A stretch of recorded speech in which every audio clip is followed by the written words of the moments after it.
I already know what most of you would say as the reason why silver is underperforming against gold, but hear me out because I have a different reason. Let's talk about it as we explore.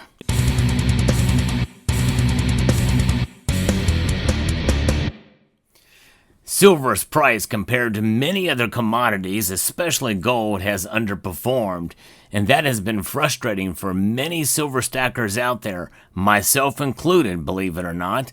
But nonetheless, I have a little different viewpoint on silver than most of this community, although I'm warming up to the idea of price suppression with silver.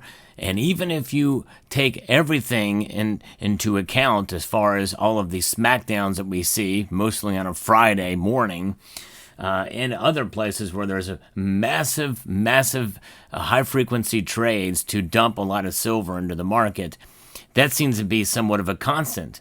But there's something bigger at play here that I think is at work that makes silver unique in terms of its physical properties and its uses. I'm going to get into that in a moment by this piece from Market Watch that gives us a little bit of hint, but I'm going to take it a little bit further. We've seen gold's record run that has left silver behind, but not totally. And I think they're jumping to a conclusion here that I don't think we should go to yet, because silver has performed, it just not as performed as well as gold. And silver's price has been lifted up by gold, but also in and of itself. And even though silver hasn't played catch up as quickly as many investors had expected, the price ratio between the two metals has held firm near historic highs, and silver faces a global deficit for the fifth straight year. That suggests that silver is still undervalued. Now, that's based off of some accounting. Others feel that if it's not in a certain deficit, it's very close to one. Nonetheless, during dips like what we've been seeing lately, it's a good time to shop for precious metals if it's within your budget. Summit Metals is a channel sponsor. Check them out. See if they're right for you. Elevate your wealth with Summit Metals. Now, gold and silver are correlated, but gold is the better hedge and diversifier, especially in times when growth risks are ramping up, according to Peter Grant, who's a vice president and senior metal strategist at Zaner Metals. And it's also one of the reasons that starting in 2017, I have focused more of my efforts towards gold. I still believe in silver, but nonetheless, there's a number of different reasons why I started focusing on gold in 2017. That's just one of them. But renewed fears found around economic and financial stability provided a boost to gold as a haven asset that we have been seeing, but those same worries dulled the outlook for silver as an industrial metal. That's a hint and clue as to why silver is not performing. And gold based that we've seen has really kind of shot up, and it's got much more support, I think, than silver does at this point in time. There are times when silver can be more volatile than gold, pointing to early April as an example. Silver prices plunged more than 15% from April 2nd to April 4th following President Donald Trump's liberation tariff announcement.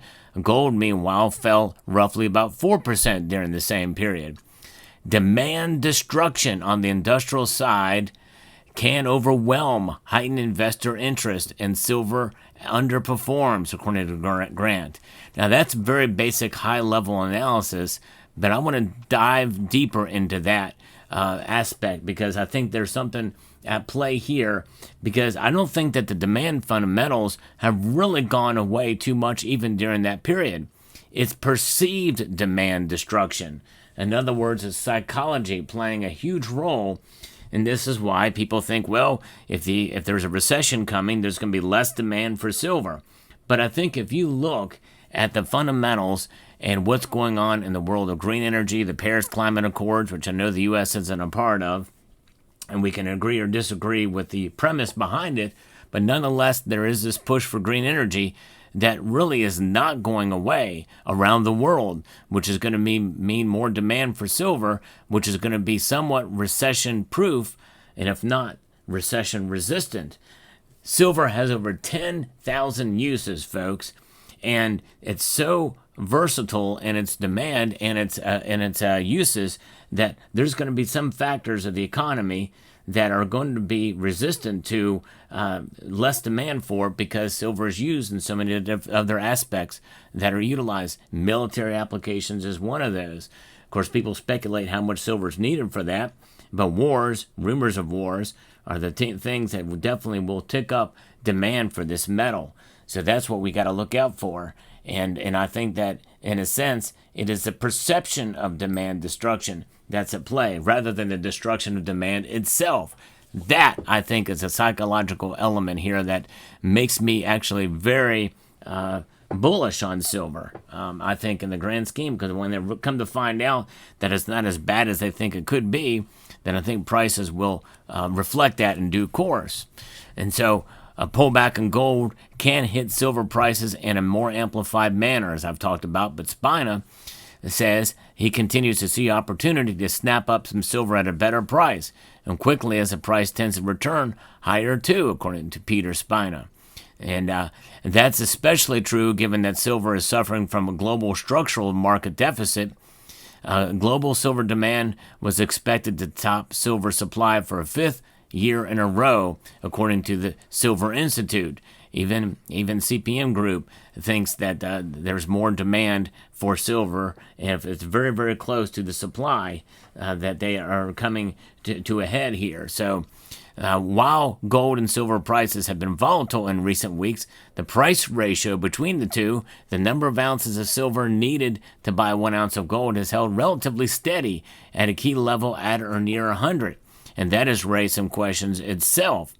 The ratio has averaged about 84.8 between 2023 and 2024, according to David Wilson, Director of Commodity Strategy at BNP Paribas. And they forecast that the ratio will remain largely in a higher range of 100 to 110 as global macro uncertainty stemming from U.S. tariffs tampers silver's upside, but supports gold through the second half of the year. Still, Wilson said there is upside risk to price expectations for silver if investor appetite for risk assets returns on significantly reduced trade tensions, which could lead silver to outperform gold at that time. We're still in a very high tense period with trade, with what the courts have been saying and what could be overruled and all of that. And now with renewed tensions between China and the United States that are just a day old now. The key downside risk for prices would be a failure of the main parties in the trade war to conclude a meaningful trade deals once current tariff pauses have lapsed.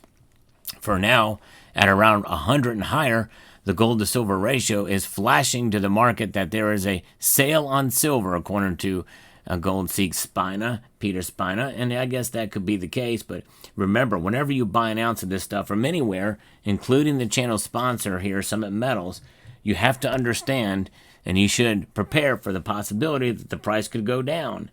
If the price goes down, well, it's a setback, but it's only a setback if you sell.